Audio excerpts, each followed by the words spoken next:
Unfortunately, in the business that we are in, the counterterrorism business, we are not going to be unemployed in the near future. The title of the conference is The Shifting Sands of Terrorism, and we do believe that we see now tectonic changes in the Middle East, in Europe, in East Africa and other places, which the implications is going to influence and already is influencing the world of terrorism. We see different organizations active, we see different tactics which are being used, and bigger challenges for the international community to deal with. I think that what we have here in the conference is a unique combination of scholars, the best scholars in the world, of decision makers from all over the world, practitioners, heads of security services, police, sitting together for 4 days and having an in-depth discussion about those challenges and how to deal with those challenges. Now, also, it's becoming more complex. Once there were the good guys and the bad guys, and suddenly we're seeing that Iran is basically against ISIS, Hamas, so it also makes everything more complex. Well, it reminds me a meeting that I held many years ago, before 9/11 in China.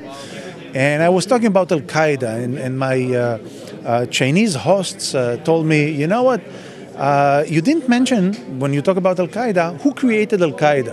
I said, who do you think created Al-Qaeda? I said, United States, don't you know it? They refer to the fact that the United States supported the rebels against the communist regime in Afghanistan. And those rebels actually gave birth later on to the Taliban and Al-Qaeda. The problem is that, unfortunately, states and decision makers around the world tend to believe that the enemy of our enemy is our friend.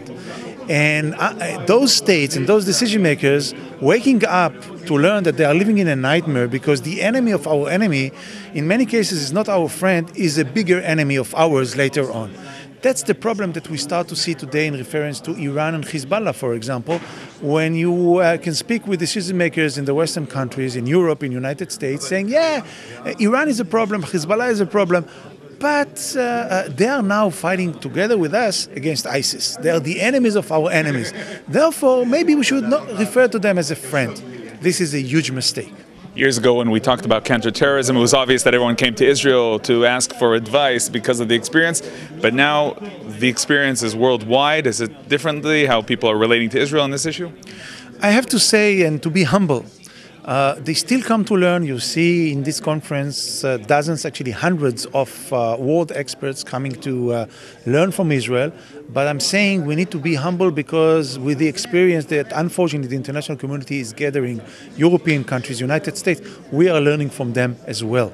And what we all understand, that this is a global challenge, this is a global threat, and the slogan that we use in ICT for many years, it takes a network to beat a network. And what you see here is the global counterterrorism network trying to work together.